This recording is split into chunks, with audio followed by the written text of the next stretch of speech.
राधे राधे, जय श्री कृष्ण। आप देख रहे हैं तिलक पत्र का, मैं हूं आपके साथ सुशील गोस्वामी। तिरुपति बालाजी मंदिर के जो लड्डू प्रसाद को लेकर एक बहस से छिड़ गई है। लोगों के, भक्तों के दिमाग में एक आशंकाएं अनेक मंदिरों के प्रसाद को लेकर हो गई हैं। कहीं वहाँ भी इस तरह का कोई दूषित पदार्थ तो नहीं मिल रहा है। तो इसी को लेकर आज हम आपको एक आपके भ्रम को दूर कर रहे हैं, जानकारी आपको दिला रहे हैं। विश्व प्रसिद्ध वृंदावन के बांके बिहारी मंदिर, बांके बिहारी मंदिर का नाम आते ही आपके मन में एक ऐसी सुंदर भगवान की छवि सामने आ जाती है। सांवला सलोना रूप, अधरों पर मुरली, टेढ़ी टांग में जब बांके बिहारी के दर्शन देखकर आपका मन भी वृंदावन पहुंच जाता है। तो आज हम तिलक पत्रिका के माध्यम से आपको उसी मंदिर में ले आए और हमारे साथ मौजूद है मंदिर के सह प्रबंधक उमेश सारस्वत जी। उनसे जानेंगे कि बांके बिहारी मंदिर में सुबह मंगला से लेकर शयन पर्यंत तक भगवान को क्या क्या भोग निवेदित किया जाता है और उस भोग प्रसाद को फिर किन लोगों को दिया जाता है। क्या वो प्रसाद भक्तों में बांटा जाता है या केवल पुजारी तक ही सीमित रहता है। तो बताएं उमेश जी, सुबह मंगला से लेकर शयन तक प्रसाद की क्या व्यवस्था है, कहाँ बनता है, क्या क्या भोग निवेदित करते हैं। ठाकुर श्री बांके बिहारी जी मंदिर जो है विश्व प्रसिद्ध मंदिर है।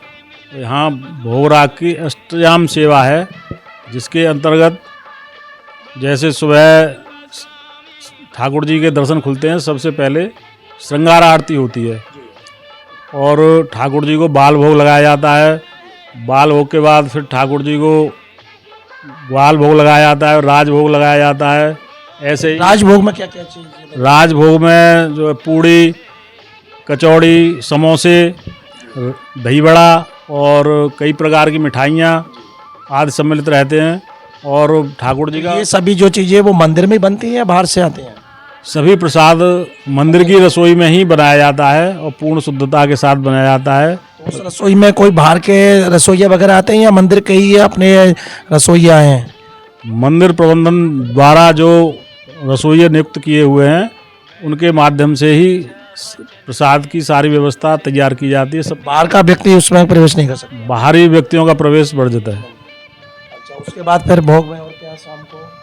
शाम को शयन में, जब शयन सेवा में ठाकुर जी के दर्शन खुलते हैं तो तब उत्थापन का भोग और फिर शयन का भोग लगाया जाता है। और मतलब दोनों समय 4-4 बार भोग लगाया जाता है। अष्टयाम में 4 पहर के सुबह, 4 पहर के शाम। जी जी जी। और रात को दूध का भी भोग लगता है। और यहाँ का मुख्य भोग है दूध भात का। दूध भात का भोग बहुत प्रसिद्ध है ठाकुर जी का, वो दोनों समय ठाकुर जी को लगाया जाता है। तो दूध है जो आपके मंदिर की गौशाला गाय है? नहीं, मंदिर की गौशाला नहीं है, वो बाहर से ही गाय का दूध ही बाहर से अरेंज किया जाता है, जो कि विश्वसनीयता के साथ विश्वसनीय दुकानदार से लिया जाता है। अच्छा, ये जो भोग है ये कितनी मात्रा में होता है? केवल पुजारी तक ही सीमित रहता है कि या बाहर जैसे चाहे वो राजभोग हो या शयन भोग हो या भक्तों को भी बांटते हैं दिन भर? भोग जो ठाकुर जी का भोग लगाया जाता है वो सेवायतों के माध्यम से लगाया जाता है और सेवायत तक ही रहता है। उतनी ही मात्रा में, उतनी क्वांटिटी में लगाया जाता है। मंदिर से किसी भी प्रकार के प्रसाद की कोई सेल नहीं होती है। तो देखा आपने, हमारे साथ मौजूद रहे बांके बिहारी मंदिर के सह प्रबंधक उमेश सारस्वत जी।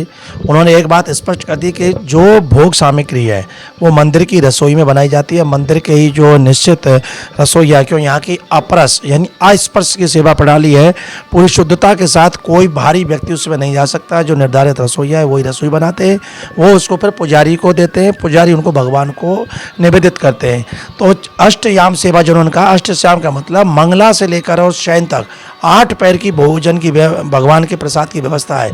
सबसे बड़ी बात जो उमेश जी ने बताई कि जो भोजन प्रसाद जो निवेदित किया जाता है वो उतनी सीमित मात्रा में भगवान को लगाया जाता है कि उस भोग लगने के बाद वो फिर जो पुजारी, क्यों बांके बिहारी मंदिर के सैकड़ों सेवायत पुजारी परिवार हैं, अपने टर्न पर वो सेवा करते हैं।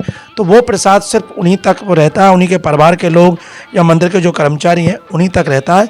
बाहर जैसे तिरुपति में दिन भर प्रसाद में जो काउंटर लगा के जो लड्डू बांटे जाते हैं, इस तरह के यहाँ कोई प्रसाद बांटने की व्यवस्था नहीं है। और जो राजभोग प्रसाद है या शयन भोग प्रसाद है वो पुजारी तक रहता है। हाँ, कोई पुजारी का कोई रिलेटिव है या उनका कोई बहुत विशेष परिचित है तो थोड़ा उनके साथ वो प्रसाद पा सकता है। ये ऐसी व्यवस्था यहाँ के मंदिर की है।